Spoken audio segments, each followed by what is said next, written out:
नमस्कार दोस्तों, मैं हूं अलका पांडे। आपकी पाठशाला में आपका स्वागत है। आइए शुरू करते हैं 27 अप्रैल का करंट अफेयर। पहला प्रश्न है, अंतर्राष्ट्रीय चेरनोबिल आपदा स्मरण दिवस किस दिन मनाया गया? यानी कि international Chernobyl disaster remembrance day. तो ये मनाया गया है 26 अप्रैल को। एक्चुअली में 26 अप्रैल 1986 को रात में परमाणु दुर्घटना हुई थी। यूक्रेन में चेरनोबिल परमाणु संयंत्र है, तो वहाँ पर रिएक्टर क्रमांक 4 में ये दुर्घटना हो गई थी। पहली बार इस दिवस को 2016 में मनाया गया। 2016 में इस परमाणु आपदा की 30वीं वर्षगांठ थी, तो उस समय से पहली बार मनाया गया।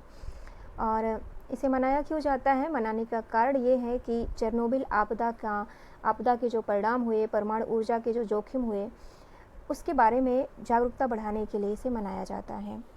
अगला प्रश्न है, वैश्विक बौद्धिक संपदा दिवस किस दिन मनाया गया? ये मनाया गया है 26 अप्रैल को। ये भी 26 अप्रैल को हुआ, यानी कि world intellectual property day. World intellectual property day ये है 26 अप्रैल को होता है। इसकी थीम रही 2020 के लिए innovate for a green future, ये इसकी थीम थी। और उद्देश्य है बौद्धिक संपदा अधिकार की रचनात्मकता और नवाचार को बढ़ावा देने की भूमिका को बताना या समझाना। तो ये उसका उद्देश्य होता है।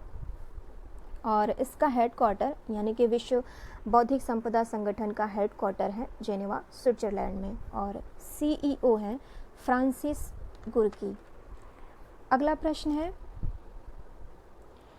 4th international girls in ICT यानी कि इंफॉर्मेशन एंड कम्युनिकेशंस टेक्नोलॉजी दिवस किस दिन मनाया गया?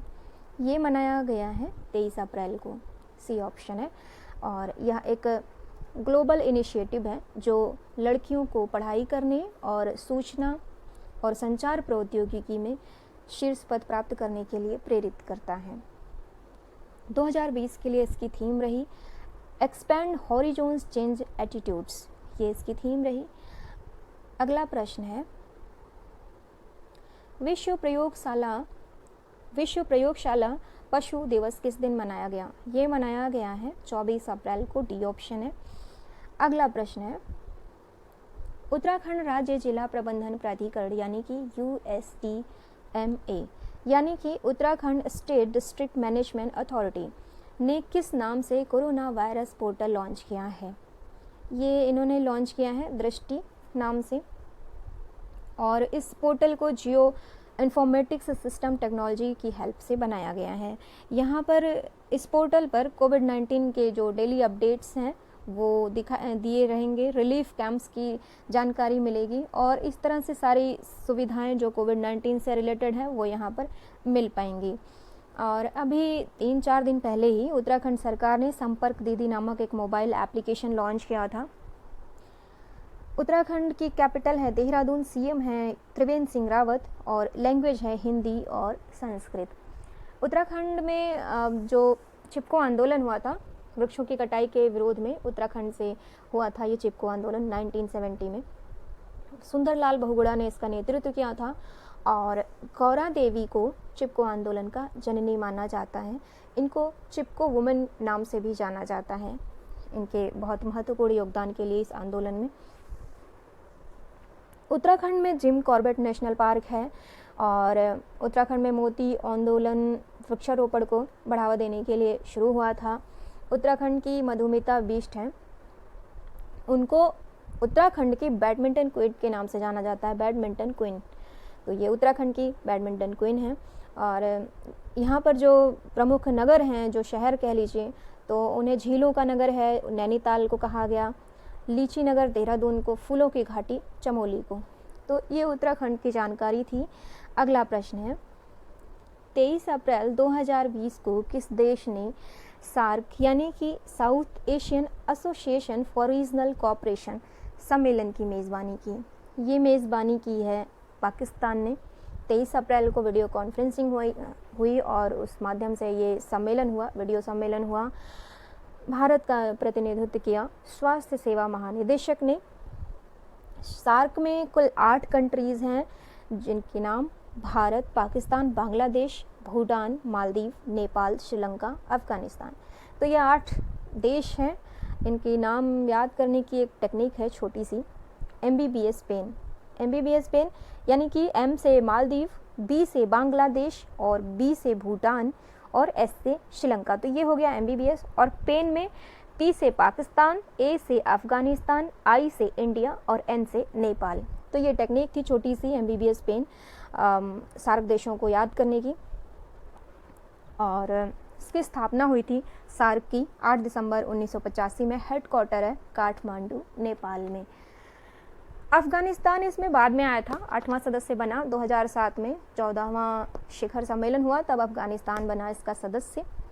सार्क को हिंदी में जो कहते हैं दक्षिण एशियाई क्षेत्रीय सहयोग संगठन। अगला प्रश्न है, BAGICGOQII को पे ऑप्शन नामक एक नया एड ऑन हेल्थ कवर शुरू किया गया है। किसने किया है? ये किया है, सी ऑप्शन है, बजाज एलियांज जनरल इंश्योरेंस ने। तो इनके द्वारा किया, इन्होंने GOQII के साथ मिलकर इसकी शुरुआत की है। इस हेल्थ कवर की शुरुआत की दोनों ने मिल करके, और इसका उद्देश्य है ग्राहकों को स्वस्थ जीवन शैली प्रदान करना। अगला प्रश्न है, कोविड-19 प्रभावित MSME यानी कि micro, small and medium enterprises. तो MSME के लिए तरलता सहायता योजना निम्नलिखित में से किसने शुरू की है? शुरू की गई है ये सिडबी द्वारा। सिडबी यानी कि small industrial development bank of India. इसका हेडक्वार्टर है लखनऊ में। स्थापना हुई थी सिडबी की 2 अप्रैल 1990 में। चेयरमैन और MD हैं मोहम्मद मुस्तफ़ा। और ये जो योजना शुरू की गई, इसके तहत इन्होंने, सिडबी ने 15,000 करोड़ रुपए प्राप्त किए RBI से इसके लिए। अगला प्रश्न है, दवाओं की होम डिलीवरी करने के लिए किस राज्य सरकार ने धन्वंतरी योजना की शुरुआत की? ये शुरू की गई है असम सरकार के द्वारा। इस योजना के माध्यम से लोग मोबाइल से दवाई का पर्चा स्वास्थ्य कार्यकर्ताओं को भेजेंगे और दवाई उन तक पहुंचाई जाएगी। असम की राजधानी है दिसपुर।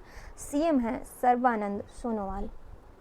अभी हाल ही में एक यहाँ का प्रसिद्ध मेला है, अबुबांची मेला कहते हैं इसको, तो ये कोविड-19 के चलते रद्द कर दिया गया है। अगला प्रश्न है, कोविड-19 अनुसंधान के लिए विलोकना नामक सर्च इंजन किस संस्थान ने विकसित किया है?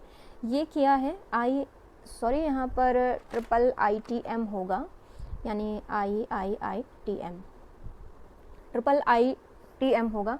तो ये केरल IIITM केरल द्वारा इसे शुरू किया गया है। Indian institute of information technology and management इन्होंने शुरू किया है। और इस विलोकना, ये जो शब्द है इसका अर्थ होता है खोजना। यह एक विलोकना सर्च इंजन को centre for artificial general intelligence and neuromorphic system IIITM Kerala के प्रोफेसर AP जेम्स के नेतृत्व में इसको बनाया गया। कैपिटल है केरल की तिरुवनंतपुरम। CM है पिनाराई विजयन। भाषा है मलयालम। स्थापना हुई थी 1 नवंबर 1956 और केरल का प्राचीन नाम है अरण्यक। यहाँ का मुख्य त्यौहार है ओणम। नृत्य है कथकली और मोहिनी अट्टम। तो ये थे आज के करंट अफेयर। आपका बहुत बहुत धन्यवाद। और इसकी जो PDF है वो PDF आपको टेलीग्राम चैनल में मिल जाएगी। टेलीग्राम चैनल का लिंक डिस्क्रिप्शन में मिल जाएगा इस वीडियो के नीचे। तो आपका बहुत बहुत धन्यवाद। नमस्कार।